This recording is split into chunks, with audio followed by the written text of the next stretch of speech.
40,000 years in the grim darkness of the far, far future. There is no time for peace. There is only unending war.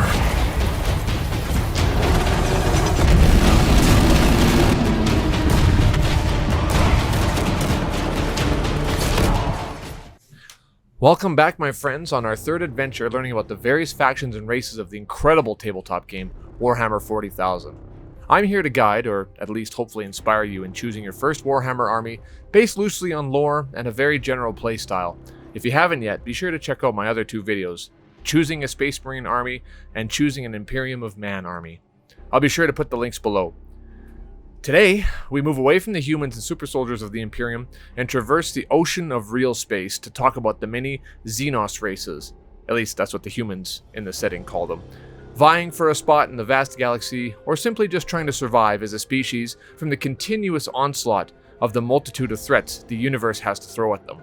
The galaxy is a big place, but sadly will never seem to be big enough for these many species alongside the greedy and relentless Imperium of mankind.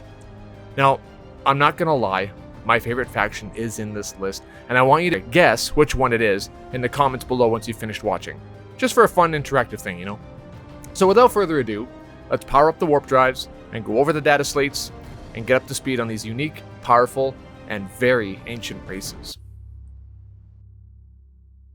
This isn't the easiest video to begin because of the variety of alien races that exist in the game setting, so maybe we should just start at the beginning, like way back to the start, billions of years before the humans and space marines were even the beginning of a thought. Let's start with the indomitable Necron tier. This is an ancient race, and during their earliest years, they were a dying people, cursed from the first moments they drew breath. By the time these Xenos creatures were adults, they were already mortally sick from the dark radioactive pollution their dark star was emanating into them and their homeworld. This terrible ailment was shortening their lifespan so much that they couldn't keep up with the burials of their dead. They basically would spend their entire life preparing their own graves and the graves of their offspring. They knew they needed to expand their technologies and find a way to cure their ailments so their next generations would have a better chance of survival. So, in a unitedly desperate attempt to deny their ultimate demise, they went all in on technological advances and groundbreaking space travel in a stunningly short period of time, desperate to colonize other worlds and continue to research a cure for their very short lifespans. In their ventures, they met an ancient race known only as the Old Ones. They were godlike beings that basically resembled massive, amphibious, basically godly space toads, and this race had ultimately achieved immortality. In a desperate attempt, the Necron tier asked them, almost begging them for help, to achieve at least a fraction of their power to save their people and to give them a chance at life. However, to their disappointment, the Old Ones told them no. For reasons unknown, their only salvation would be denied to them. This obviously devastated the Necron tier, and in an angry retort, they declared war on these godlike beings. Let's just say things did not go well for the Necron tier. They suffered massive casualties, and just when all hope seemed lost for these guys, they met another group of ancient beings, known as the Catan. Alternately, these very godlike creatures offered the Necron tier immortality in exchange for their allegiance and promise to help destroy the Old Ones. This was an obvious win-win for the dying race, and without much of an alternative choice other than their ultimate demise, they agreed almost immediately. So, with the help of the immensely powerful godlike creatures, they were able to nearly obliterate the Old Ones. One Catan, known as the Deceiver, had a massive device built and told Zerakan, the king of the Necrons, to bring all of his people to this great device, or to these great devices, and to shed their old, weak, and dying bodies and embrace their new immortal ones, the gift that the Catan had offered. Now let's just take a moment to reflect on this. A golden god creature, known as the Deceiver, makes a deal with you. The Deceiver. Obviously, the creature deceived people to call itself a deceiver, so anyway, this massive shiny golden god, known only as a deceiver, tells everyone to trust him and proceed into this strange device to accept his gift of immortality. What could possibly go wrong? Well, it went as well as you can expect. The device ripped the souls of the Necron tier out of their fragile bodies and transferred their base consciousness into living metal husks of their former selves and became autonomous slaves to the Catan. After everything, they were ultimately deceived. So for millennia, the newly formed Necrons were used as a slave army and were sent to fight the remaining Old Ones. But what the Catan didn't know was that the Necron King had retained a lot of his memories and some of his soul and consciousness and devised a plan that he brought to fruition many hundreds, even thousands of years later. He went behind the Catan's backs and constructed massive devices called Tesseract Vaults, and when they were ready, he changed the command protocols of the countless legions of Necrons to open fire on the gods and utterly blew them all apart into fragments of their former selves. With the Tesseract Vaults, Zarakan and his cryptex confined the gods into these prisons and turned the tables on them, and now the enslavers became the enslaved. How freaking cool is that? Sorry, that was a massive amount of an origin story. I'll go on to the current stuff and how they play. I might be this much of a fan. So the Necrons, after years or centuries of conquering and annihilating everyone and everything in their path, they created their tomb worlds and put their legions into a deep sleep state to wait out the eons, waiting, planning their ultimate return to claim the entirety of the galaxy and maybe try to find a way back to their old flesh form. The Necrons are a fun, original, and powerful army to play on the tabletop. From insane melee damage dealers to long-range doomsday cannons that can vaporize tanks from across the table, there's a lot of different ways you can play them. If you haven't guessed yet, yeah, I think it's pretty obvious. This is indeed my first and favorite army. I'm a Necron fan down to my core.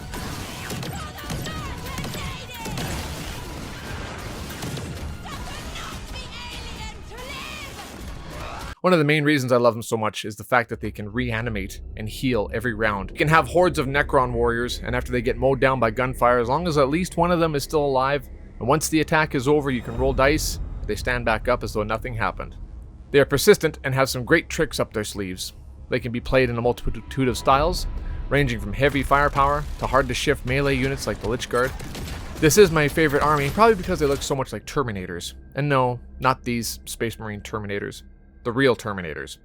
The OG. The fact that they can get blasted apart and get back up makes them hard not to love. And I also enjoy their lore the most. Just a bunch of grumpy territorial robots that just want to have what is rightfully theirs. I guess if your whole race went through what they did, you'd be a little jaded too, wouldn't you? If you like these guys and wish to learn a bit more about them, be sure to read arguably the best Black Library books about them, The Infinite and the Divine, by Robert Rath. It's sure to give you a good laugh and make your jaw drop at the sheer scale of the story. Now let's move on to the next playable Xenos army.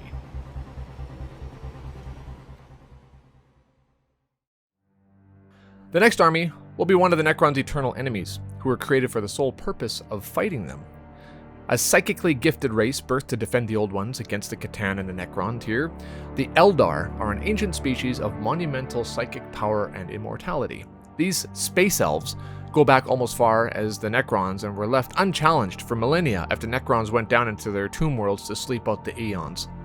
After the Old Ones were inevitably destroyed, the Eldar began colonizing and conquering countless planets throughout the galaxy. They inevitably became bored. So, what does an egotistical, unchallenged race do when they get bored? Well, they apparently fall into acts of debauchery, doing terrible things to the lesser races they've conquered, torturing them for their own amusement and other things we won't get into. Eventually, the countless trillions of suffering souls that went screaming into the warp inevitably birthed a fourth chaos god, She Who Thirsts, Slaanesh. A Terran Immaterium caused this demonic god access to an insane number of conquered Eldar worlds and their craft worlds, and they were all slaughtered and devoured. Only a fraction of the Eldar managed to escape unscathed into an alternative pocket dimension that they used to escape, traverse, and live in, relatively safe from the thirsty god. They managed to build massive planet-sized arcs that they could live on in the webway, which they call craft worlds. Some of the Eldar, in response to the constant threat of being consumed by the chaos-born god, some of them went to even deeper masochistic ways, creating terrible, terrible devices to torture their prey as sacrifices to Slaanesh, using these tormented souls of those they inflict this endless pain on as an offering to She Who Thirsts, as a way to ward Slaanesh off and keep her at bay. These Eldar are known as the Drukhari. They traverse the webway, then spring out into the mortal realms, quickly ravaging unsuspecting planets and ships where they raid and pillage them, then bring slaves back to do horrendous things to them. They're a very fast, viciously powerful melee arm. Their succubi are especially powerful. They are dark, evil, fast, and will carve away anything in their path. They have access to fighter aircraft, raider ships, and even some decent firepower. If you like evil, selfish, and lightning-fast duelists, this army is right up your alley. Another kin to these evil creatures are the Asuryani, the craft world Eldar that are just trying to survive. They utilize their vast psychic abilities and great speed with their jet bikes and their powerful wraith form mechs and such. One of the really cool lore of the Eldar with the Asuryani are their wraith lords, their wraith guard and wraith titans. They use these gems called soul stones to absorb the souls of fallen Eldar and place them on wraithbone constructs to serve on, even after death, keeping their souls out of the warp where Slaanesh hungrily awaits them. If you like a fast, powerful, and tactical army, the Asuryani are really fun to play. They have an ability at the beginning of each command phase to use this thing called the Strands of Fate, where you roll a bunch of dice and use those to guarantee all of your saving throws, your psychic tests, wounds, hit rolls, wound rolls, all that stuff. Kind of like Miracle Dice of the Sororitas, only you get a buttload more of them. Another subfaction of the Eldar are the Harlequins, strange Eldar jesters that seem to know everything that is about to happen before it does. They're very mysterious creatures, wearing theatrical masks and speaking in riddles. Whenever a massive event that includes chaos, especially Slaanesh, and her demons, they usually show up and help out, putting them at bay. Their deeds are confusing, and they seem to work with all races, to their own ends, usually screwing over the side that they partnered up with in the end. If you like to dance around your opponents with blistering speeds and crazy other shenanigans like jumping out of transports, attacking, and jumping back into them, these are the performers for you. Last of these Eldar are the Ynnari, led by Yvraine, who believes in a future for all of the Eldar. One of the only noble races, even if you'd even call them that. They can bring all of the Eldar races together into one army when playing, and have access to a resurfaced god of death, the Incarn. Sorry if I pronounced that wrong. Nothing else really stands out other than access to the Incarn and the Vizarch, and of course Yvraine herself. Some very powerful characters. Bringing some Drukharian Harlequins in your army opens up the possibility for some powerful tactics and a blend of carnage that would be near impossible to deal with. Next, we have a fun army. Yes, in the lore too, they are a very fun race. I can only be talking about the orcs. Yep, green hulking orcs in space are a thing. What these green goofy giants lack in intelligence, they make up for in sheer will and determination. Their passion for fighting, or as they call it, Krumpen, is just sheer insanity. If they can't find someone to fight, they eventually start fighting each other. They're like cracked out children. And the way they build their vehicles and their spacecraft and weapons is honestly bewildering, for there's literally no way any of it should work. But the orcs' belief is so strong that it can work that it just simply does. Oh, and if they paint one of their vehicles and have one of the boys wear a certain color, their belief in that color represents actually gives them that ability. For example, red means fast. They wear a red bandana and they can run twice as fast. If they paint a vehicle red, it will literally drive significantly faster, even though nothing special was mechanically done to it. Another example at how incredible these creatures are, if they get somehow vented out into space, they will live until they remember that they aren't actually supposed to be able to breathe in space. It sounds bonkers, but it just works. If you want a melee heavy army with awesome and fun psychic abilities, these green boys are a boatload of fun to play. Their shooting is particularly fun, as they have some stratagems they call Mordaka, where they shoot 2 times, and you end up rolling handfuls of dice as you dish out a hailstorm of machine gun fire, albeit relatively inaccurately. They have giant mechs, psychers that they call Weird Boys, which I love personally, that sounds cool, and some Mad Max style vehicles like trucks and battle wagons, which are pretty awesome. And it doesn't stop there. You have orcs with literal undetonated rockets strapped to their backs that they use to fly around. They have Defcoptas, which act as helicopters but are actually used as flying flesh lawnmowers. They use to fly into a crowd of enemies and shred them to pieces. They have old-style fighter planes too. Honestly, they're a bit too ridiculous for me, but I can see myself, or anyone really, having a lot of fun playing as them and doing some crazy stuff. Also, I believe most orc players tend to be the best sports in the game, who like to have the most fun. If you're on the fence on what kind of army to play, why not just try out these crazy boys? Their randomness will appeal to anyone's playstyles. Now, back to a little more serious stuff. We have a threat, which might possibly be the greatest threat to every race in the galaxy. A threat so vast, powerful, and endless in number that none of the races of the galaxy know the origins of them. Coming from supposedly nowhere, the Tyranids have arrived. Gigantic leviathans carrying bioorganic creatures that are born for one purpose: devouring worlds, consuming every atom of biomass, and then moving on to the next poor helpless world. This army was initially one I was interested in playing. I seem to have an obsession in playing villains. They just seem to be the coolest. Anyway, the Tyranids come in all different sizes and abilities. If you want a horde army, this one's for you. They have flying units that can harass from above. They have Hormigons and Termagants that can shoot acidic bioweapons that basically dissolve flesh in the worst way imaginable. They have gigantic monsters like Tyrannifex and Tervagons that can birth Termagants right into the battlefield. They have Swarm Lords that are conscious melee warlords that are Hive Guards and other specialists that are tough, fast, and just plain overwhelming. If you're looking to play a fearsome, strong, and numerous army with great saves and awesome abilities like birthing soldiers and reinforcements onto the battlefield, this would be a fun and scary army to wield against any opponents. The next army is one that supports the Tyranids, usually coming to an unsuspecting planet many hundreds of years beforehand to prepare the planet for ripe pickings.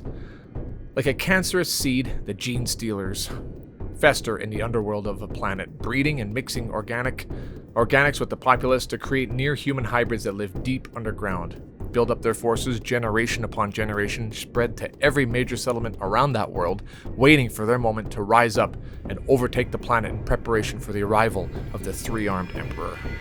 They will embed themselves in local militaries, hiding their birth defects under clothing of hoods and long coats, dressing up and even joining the military to make it easier to eliminate any threats that may try to stop the oncoming Tyranid invasions.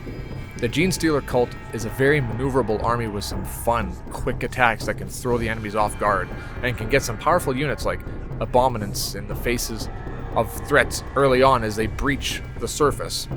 Using rock grinders and other mining equipment, they attack with dirt bikes that they can use to drive by, plant explosives, then drive off, leaving a wake of destruction behind them. They have snipers, signal jammers that can mess with ballistic skills of enemies, and all kinds of other crazy shenanigans. They have psychers, drill tools, laser rock cutters, anything they can get their mini hands on to take over the world and welcome their brothers and sisters from the Great Void. Unbeknownst to them, they will also be consumed, just the same as the natives of the planet once the Tyranid invasion arrives. What a noble sacrifice after doing 300 to 400 years of planning and conquering a planet for their masters, only to be devoured just the same in the end. If you like ambushing and dirty tricks to win, well, you would have some good fun with the Gene Stealer cults.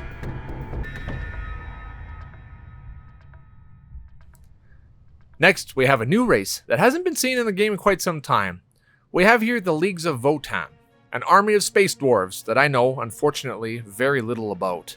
I watched one battle report by Play on Tabletop. Yes, I name dropped, but they are without a doubt the best battle report channel on all of YouTube. There are many good ones, but check these guys out. Anyway, they did a battle between the Adeptus Mechanicus, and with the player using them, Tack, he's unbeatable with them. He was absolutely obliterated by this Votan army. They move slow, but man, they can take a hit and dish out the melee hits. Their firepower is nothing to joke about either, but being that they're relatively new, there aren't a lot of units to choose from just yet. Sorry, I don't know enough about them, and we'll definitely be doing some more research into them, but so far from what I have seen, they have been significantly nerfed, as they were already too powerful once they were released back in 9th edition. Yeah, like even before the codex for them was even released. So if you want some grumpy, grudge-holding, mechanized space dwarves, they might be worth checking out, and be a very powerful starting army for your collection. Lastly, we have the youngest race in the setting. The young, naive, yet technologically sophisticated race known as the Tau. They're young, so that means they're slightly naive, and are one of the only races that have put aside their own differences among clans and came together for what they call the greater good. They're a very fragile race, with small physique and the need to rely on superior firepower and massive mech suits they use to dash around the field and unleash unbelievable amounts of accurate firepower. They have tried everything they could to try and find common ground with all the other races they've encountered, but were met with harsh retorts of open conflict. However, given that they are open-minded and an understanding race, there are recordings of some Imperial soldiers and other Xenos joining the Tau and helping them achieve a peaceful end to the galaxy's unending wars. If there were any good guys in the Warhammer setting, I think the closest thing you'd get to that would be the Tau. That might just be a personal opinion, but... So utilizing advanced technology and drones, these guys use every means to ensure they annihilate their enemy from great range. They set up ambushes using stealth technology that keeps them concealed until it's time to strike. Just because they have advanced firepower doesn't mean they're lacking in melee. Okay, maybe I'm giving them too much praise in that department, but they are not without melee. They have some pretty badass warriors that can dish out some serious blows up close. Well, there's one warrior, Commander Farsight, comes in, guns blazing and blades swinging. So if you're looking for a long-range powerhouse that can blast through armor with ease and incredible accuracy, this army will deliver. Also, railguns. Ugh. Nightmare fuel for enemies of this weapon. So there it is. That's the Xenos. This is a bit of a longer video, but that covers the playable Xenos races. So whether you want to melt brains with psychic attacks and who can never suffer perils of the warp, the Eldar might be a good choice for you. Or if you want to be a sneaky, backstabbing strategist that just pops up in the face of everybody, maybe try the Genestealer cults. The Xenos have some amazing diversity, making it tough to decide, but like I said before, you need to pick one that excites you or inspires you. I hope this helped you in deciding on your first army. If you still aren't sure, stay tuned for my next one, which will cover the evil, sinister, and vengeful monsters of the Warp, the demons of chaos, and their devout worshippers and followers, the Chaos Space Marines. Thank you so much for watching this to the end. Be sure to hit that like button and subscribe. Maybe hit that little doomsday bell so you can be notified when the next video comes out. Until then, for the greater good.